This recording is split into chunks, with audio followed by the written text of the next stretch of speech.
आने वाले वीक में होगा धमाकेदार इंटरेस्टिंग स्विच।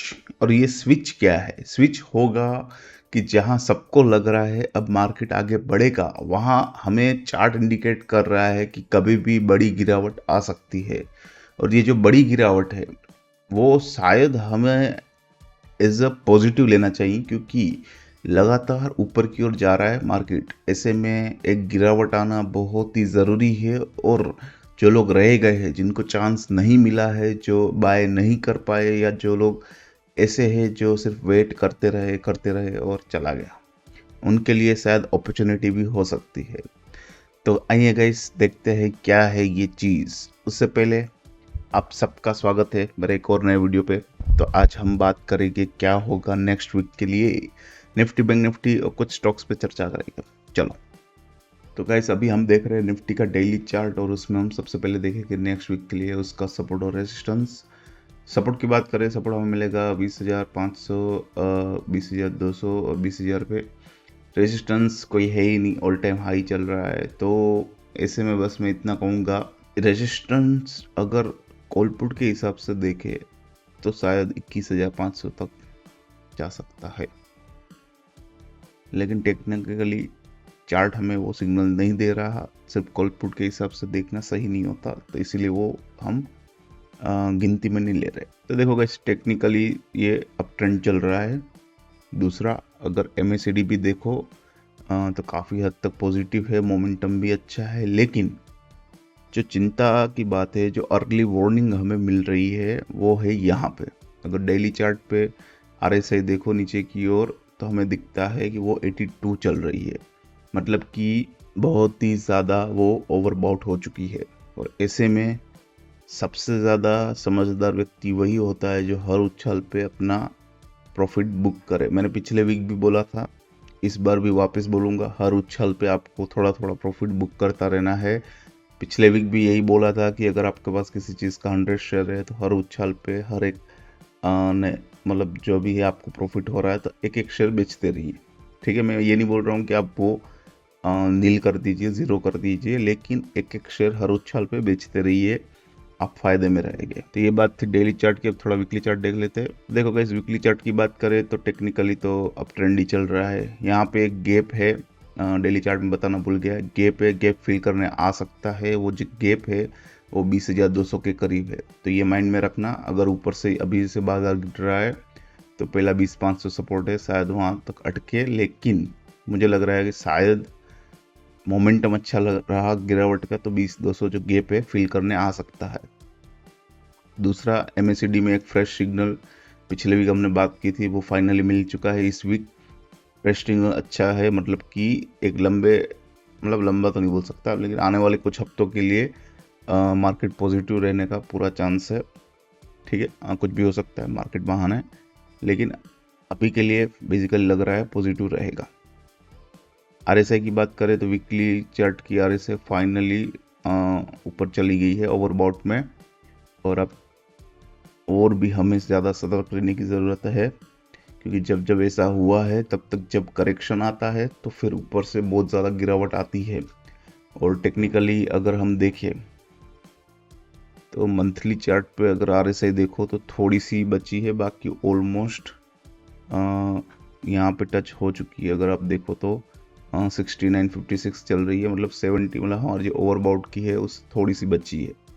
तो ओवरऑल सब अच्छा है, सब पॉजिटिव है, अच्छी बात है। लेकिन ये जो RSI हमें इंडिकेशन दे रही है, ये अर्ली वार्निंग्स होती है, जहाँ हमें बताता है कि मार्केट में गिरावट आई तो बहुत ज़्यादा बड़ी गिरावट आएगी। और बड़ी गिरावट एटलीस्ट मैं एक हफ्ते के लिए सोचूं तो मुझे लग रहा है 500 पॉइंट का निफ्टी में शायद एक गिरावट देखने को मिले। तो ये बात थी निफ्टी की। अब बात करते हैं बैंक निफ्टी की। तो गाइस, सबसे पहले बैंक निफ्टी में हम देख रहे हैं उसका डेली चार्ट, और उसमें हम सबसे पहले देखेंगे सपोर्ट और रेजिस्टेंस। सपोर्ट की बात करें, सपोर्ट मिलेगा हमें 46,300 पे, उसके बाद 45,500, उसके बाद 45,000 पे। ठीक है, और मैं फिर से भूल जाऊँ उससे पहले बता दूं कि यहाँ पे एक बड़ा सा गैप है ये वाले जोन में, और ये जो गैप है, ठीक है, वो 45,000 तक का है। तो ये एक माइंड में रखना, जब भी करेक्शन आएगा तो ये गैप फिल करके ही जाएगा। दूसरा MACD हमारी काफ़ी अच्छे मोमेंटम के साथ ऊपर की ओर चल रही है, जो अच्छी बात है। बुरी बात यह है कि RSI में, बैंक निफ्टी में भी सिग्नल मिल चुका है कि भाई हर उछाल पे प्रॉफिट बुक करो, तो हम फायदे में रहेंगे। ठीक है, इसको हटा देते हैं। अब बात करते हैं वीकली चार्ट की। और हाँ, वापस से मैं एक चीज़ भूल गया कि रेसिस्टेंस कोई नहीं है। जैसे निफ्टी ऑल टाइम हाई है, bank Nifty all time high है, तो कोई रेसिस्टेंस हमें नहीं मिलेगा, तो वो माइंड में रखना। अब बात करें टेक्निकली थोड़ी सी, तो जैसे डेली चार्ट में दिख ही रहा है, वीकली चार्ट में भी यहाँ पे गैप दिख रहा है, एक अच्छा खासा गैप है। तो ये भी याद रखना कि 45,000 तक गिरावट के टाइम जा सकता है। और दूसरा, जैसे निफ्टी में वैसे बैंक निफ्टी में भी हमें MACD में वीकली बेसिस पे ग्रीन सिग्नल मिल चुका है, मतलब कि आने वाले हफ्तों में एटलीस्ट आने वाला वीक पॉजिटिव रहेगा।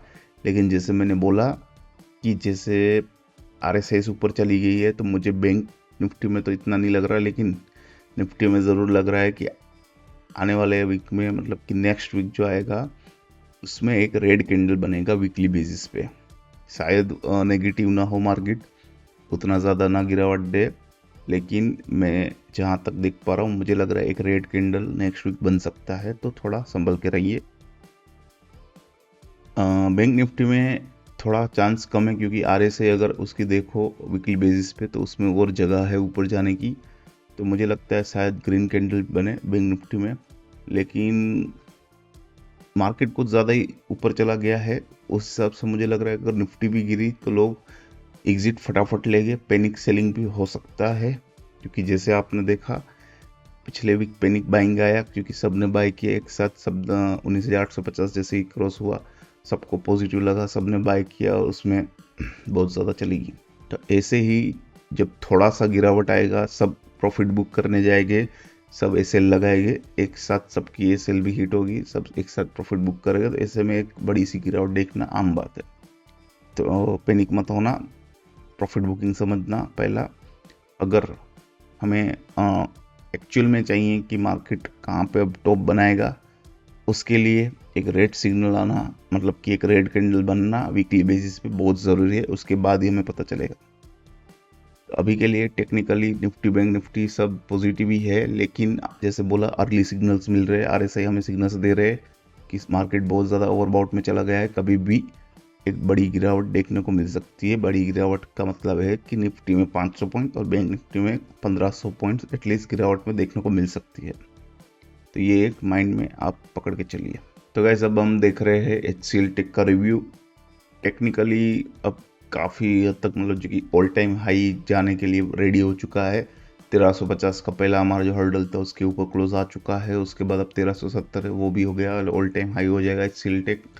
और मुझे नहीं लगता मोमेंटम के हिसाब से कहीं रुकने वाला है, काफ़ी स्ट्रॉन्ग मोमेंटम है। तो ऊपर अब एक ही हर्डल बचा है 1370 का, वो भी क्रॉस होगा तो ऑल टाइम हाई जाएगा। ऑल टाइम हाई कितना जाएगा वो कोई बता नहीं सकता। अभी के लिए HCL टेक बाइंग के लिए नो है, प्रॉफिट बुकिंग के लिए मैं कहूँगा ऑल टाइम हाई जाए, तभी आप देखिए, क्योंकि डेली RSI और सब मैं देख रहा हूँ तो सब पॉजिटिव, उसमें भी जगह है ऊपर जाने के लिए। थोड़ा वेट कर लीजिए, प्रॉफिट बुकिंग शायद नेक्स्ट वीक हम देखेंगे। तो ये था HCL टेक, ज़्यादा कुछ नहीं है, इसकी भी जो डिटेल्स है स्क्रीन पे दिखेगी। उसके बाद गाइस नेक्स्ट है इन्फोसिस में जैसे पता है, पहला हमारा टारगेट है 1500, उसके बाद है 1520, दोनों एक जोन है पूरा।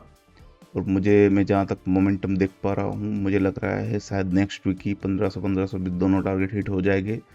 उसके बाद हम फिर नेक्स्ट वीक देखेंगे नए टारगेट्स के लिए। तो अभी के लिए इसमें कोई चेंजेस नहीं है, इसकी जो डिटेल है अभी स्क्रीन पे दिखेगी। तो गैस अभी हम देख रहे हैं डिविस लैब, उसमें देखेंगे उसका डेली चार्ट। और टेक्निकली अगर देखें तो यहाँ पे ये अब डाउन ट्रेंड में चला गया, नेगेटिव हो चुका है, लेकिन मार्केट अभी पॉजिटिव है हर जगह, इसीलिए मैं सेलिंग का बिल्कुल भी एडवाइस नहीं दूंगा। लेकिन ये ज़रूर कहूँगा इसके नेक्स्ट सपोर्ट कहाँ है। सबसे पहला हमें मिलेगा 3620 के करीब यहाँ पे, इस पूरे जोन में। उसके बाद उसका जो नेक्स्ट सपोर्ट है वो है ये 3530 के करीब। तो ये दो स्ट्रॉन्ग सपोर्ट मिलेंगे, इसकी भी जो डिटेल स्क्रीन पे है। तो आपको अगर यहाँ पे अपॉर्चुनिटी मिले थोड़ा सा बाय करके देख सकते हैं, तुरंत ही उछाल मिल जाएगा। इसकी भी जानकारी अभी स्क्रीन पे दिखेगी। तो गाइस अभी हम देख रहे हैं हिंद यूनिलीवर, उसमें हम देख रहे हैं उसका वीकली चार्ट। डेली चार्ट पे थोड़ा नेगेटिव हो चुका है, इसीलिए मैं सीधा सीधा उसकी बात नहीं कर रहा हूँ, लेकिन वीकली चार्ट लेने का रीज़न ये है कि वो 2500 के करीब बार बार सपोर्ट ले रहा है, और यहाँ पे हम एक रिस्क लेके, छोटा सा रिस्क है, रिस्क लेके 2490 का CBSL के साथ यहाँ पे बाय कर सकते हैं। वो वापस उसने जो अभी हाई बनाया है 2630 था, वहाँ तक तो जाएगा, लेकिन टेक्निकली एटलीस्ट पहला 2570 के करीब है, वहाँ तक आ सकता है। तो अब बात करते हैं डेली चार्ट की। तो टेक्निकली यहाँ पे नेगेटिव हो चुका है, लेकिन वापस उसने सपोर्ट यहाँ पे कहाँ लिया है, 2500 के करीब। तो जो लोग रिस्क लेना चाहते हैं, अगर मैं तो कहूँगा सब लोग बाय करो, लेकिन जो रिस्क लेना चाहते हैं वो कर ही सकते हैं, लेकिन जो रिस्क नहीं लेना चाहते वो भी थोड़ा रिस्क लेके बाय कर सकते हो। 2490 का CBSL रखना है। तो इसकी भी जो सारी जानकारी अभी स्क्रीन पे दिखेगी। उसके बाद गैस जो मैं देख रहा हूँ वो है HDFC लाइफ, उसमें हम अभी डेली चार्ट देख रहे हैं। तो डेली चार्ट में तो यहाँ पे दिख रहा है गैस वो टेक्निकली नेगेटिव हो चुका है, लेकिन अगर वीकली चार्ट की बात करें तो हमें दिखता है कि वो टेक्निकली अभी भी नेगेटिव नहीं हुआ है। उसका जो लो है स्ट्रॉन्ग 668 का, उसके नीचे उसने क्लोज नहीं दिया है। मैं कहूँगा 665 के एक CBSL के साथ यहाँ बाई कर सकते हैं, वापस उछाल मिलेगा, 680 690 के टारगेट हो सकते हैं। इसकी भी जानकारी अभी आपको स्क्रीन पे दिखेगी। तो गैस यही था आज का पूरा वीडियो। इसमें से आपको कुछ भी यूज़फुल लगा हो, काम का लगा हो, या थोड़ा सा भी आपको लगा हो, आपका ज्ञान बढ़ा है, तो प्लीज़ लाइक कर दीजिए वीडियो को। चैनल को सब्सक्राइब नहीं दिया तो नीचे दिए गए लाल बटन को क्लिक कर दीजिए, और ऐसी ही इन्फॉर्मेशन के साथ जुड़े रहिए। फिर मिलेंगे ऐसी ही इन्फॉर्मेशन के साथ, तब तक के लिए आप सबको एक हैप्पी अर्निंग गाइस।